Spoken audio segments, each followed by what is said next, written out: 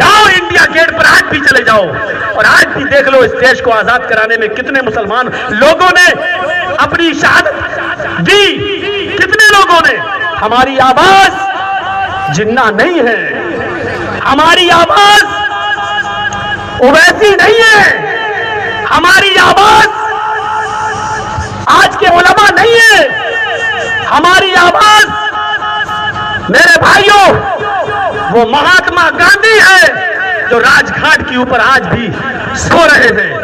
ہماری آواز بھارت کے وہ پیر ہیں جن کی ٹہنیوں پر لٹکے ہوئے پھندوں نے لاکھوں علماء کو پھانسی کے پھندے پر لٹکتے اور جھولتے ہوئے دیکھا ہے, اور انہی کی شہادت سے یہ دیش آزاد ہوا ہے. ہماری آواز ویر عبد الحمید کی چھاتی سے ٹپکنے والا وہ خون ہے جس کا ایک ایک قطرہ ہندوستان زندہ باد کا نعرہ آج بھی دے رہا اور قیامت کی صبح تک دیتا رہے گا. ہماری آواز یہ ہے, ہمیں کسی دھرم وشیش اور کسی مسلم نیتا سے مت جوڑو. ہم پہلے بھارتی ہیں, ہم اس بھارت کا اٹوٹ انگ ہیں. یاد رکھو اگر بھارت میں مسلمان نہیں رہیں گے تو کعبے کے رب کی قسم تم بھی بھارت میں نہیں رہو گے.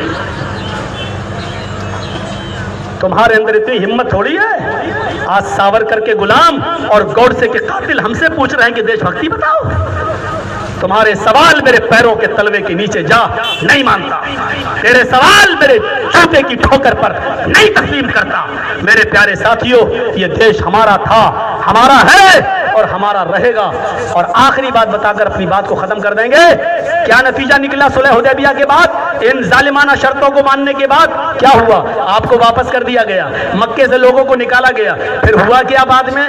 آپ نے کہا تھا نا دانش مندی, کیا ہوا جب مکہ فتح ہوا 10 سال کے بعد؟ میرے بھائیوں, مدینے سے وہی مکے والے پھر لوٹ کر آئے, اور لوٹ کر آئے ہی نہیں, مکے پر حکومت بھی کی اور مکے میں رکھی ہوئی 360 مورتیوں کو ہٹایا, توڑا اور کہا جان حق و زحق الباطل ان الباطل کان زہوقا.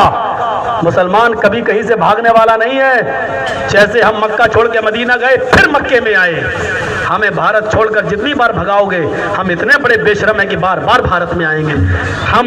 ہماری بے شرمی ابھی آپ نے دیکھی نہیں ہے, اس لیے نہیں کیونکہ ہم تو مر مٹنا جانتے ہیں, اس مٹی کے اندر ہم دفن ہونا بھی جانتے ہیں. کیونکہ ہم سے دیش بھکتی کا سوال مت کرو, تم تو بس گردن ہلاتے ہو.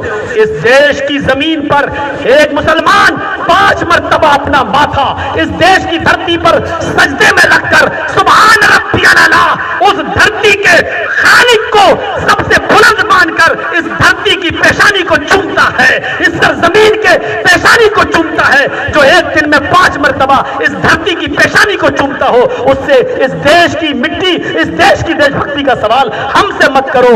کرنا ہو, پوچھنا ہو تو ایڈوانی جی سے پوچھو تم کہاں سے آئے ہو. ان سے سوال کرو کہ تم اپنی ناگرکتا دکھاؤ, تم کہاں سے آئے ہو. ہم سے یہ سوال نہ کرو, انشاءاللہ نہ کرو گے نہ کر سکتے ہو. ہمیں امید ہے, آؤ ہم سب اس وقت یہ دعا کریں سب سے پہلے کہ اللہ بار الہ اس دیش کے اندر میں کسی کا نام نہیں لے رہا ہوں, جس کو برا لگے گا اسی کو وہی اچھلے گا. دعا کرو اللہ جو اس دیش کی جمنا اور گنگا یکجہتی کو نیست و نابود کرنا چاہتا ہو, اے اللہ جو اس دیش میں ہندو مسلمان کے خون کو بہانا چاہتا ہو, اے اللہ تو اس کو کتے کی موت عطا فرما. اے اللہ تو اس کو گیدڑ کی موت عطا فرما. اے اللہ جو اس دیش کی ایکتا اور اکھنڈتا کو ختم کرنا چاہتا ہو, ہندو اور مسلم بھائی چارے کو ختم کرنا چاہتا ہو, اے اللہ تو اس کے ونش کو ختم کر دے. اے اللہ تو اس کے ونش کو نشٹ کر دے. اے اللہ تو اس کی ونش کو اس صفحہ ہستی سے مٹا دے. بار الہ ہم تجھ سے یہ دعا کرتے ہیں کہ اس بھارت میں امن و امان قائم فرما دے, اس دیش کی حفاظت فرما لے. اللہ اس دیش کے ایک ایک ہندو ایک ایک مسلمان کی حفاظت فرما لے. اے اللہ ہم تجھ سے دعا کرتے ہیں کہ اس بھارت کو سونے کی چڑیا جو پہلے تھی پھر سے بنا دے. اے اللہ ظالموں کا چن چن کے صفایا کر دے. اے اللہ ظالموں کو چن چن کر تو ان کا انتقام لے لے. اے اللہ ہم تمام ہندو اور مسلمانوں کو اتفاق اور اتحاد کے ایک پلیٹ فارم پہ قائم فرما دے. اے اللہ ہم سب مسلمانوں کو بھائی بھائی بنا دے. اے اللہ ہم سب مسلمان بھائیوں کو ایک دوسرے کے دل ہمدرد اور غمخوار بنا دے, ایک دوسرے کے دکھ اور درد میں برابر کا حصے دار بنا دے. اے اللہ اگر